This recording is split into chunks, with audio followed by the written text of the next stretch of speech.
செய்தி துளிகளாக காணலாம். செய்தி துளிகளுடன் நான் உங்கள் சார். சென்னையில் நடைபெற்ற விழாவில் 51,000 கோடி முதலீட்டில் 28 புதிய தொழில் திட்டங்களுக்கு முதலமைச்சர் திரு மு.க. ஸ்டாலின் அவர்கள் அடிக்கல் நாட்டினார்.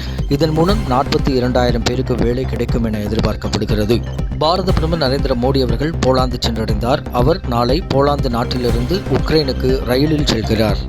தமிழக வெற்றிக் கழக கொடியை அறிமுகப்படுத்தி கட்சி கொடி பாடலை இன்று வெளியிடுவதாகவும் நாடெங்கும் கொடி பறக்கும், தமிழ்நாடு இனி சிறக்கும் என்று நடிகர் விஜய் கூறியுள்ளார். கிருஷ்ணகிரியில் பள்ளி மாணவிகள் பாலியல் துன்புறுத்தலுக்கு ஆளான சம்பவத்தில் 15 நாட்களுக்குள் அனைத்து நடவடிக்கைகளையும் முடிக்க வேண்டும் எனவும், இது தொடர்பாக ஐஜி தலைமையில் சிறப்பு புலனாய்வு குழு, பல்நோக்கு குழு அமைக்கவும் முதலமைச்சர் திரு மு.க. ஸ்டாலின் அவர்கள் உத்தரவிட்டுள்ளார்.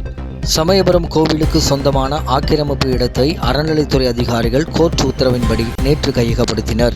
வீடுகள், அலுவலகங்களில் உள்ள 2 மின் இணைப்புகளை ஒன்றாக இணைத்து கட்டணம் வசூலிக்க திட்டமா என பாஜக தலைவர் திரு அண்ணாமலை கேள்வி எழுப்பியுள்ளார். திருச்சி உட்பட 4 மாவட்ட அரசு மருத்துவமனைகளில் குரங்கம்மை பாதிப்புக்கு சிகிச்சை அளிக்க தனி வார்டு அமைக்கப்பட்டுள்ளதாக தமிழக சுகாதாரத்துறை அமைச்சர் திரு மா. சுப்பிரமணியன் தெரிவித்துள்ளார். இதுவரை நீங்கள் பார்த்துக் கொண்டிருப்பது உங்கள் தகவல் தளத்தில் இன்றைய செய்தி துளிகள். மீண்டும் மற்றொரு செய்தி துளிகளுடன் உங்களை சந்திக்கும் வரை உங்களிடமிருந்து விடைபெறுவது நான் உங்கள் சார்.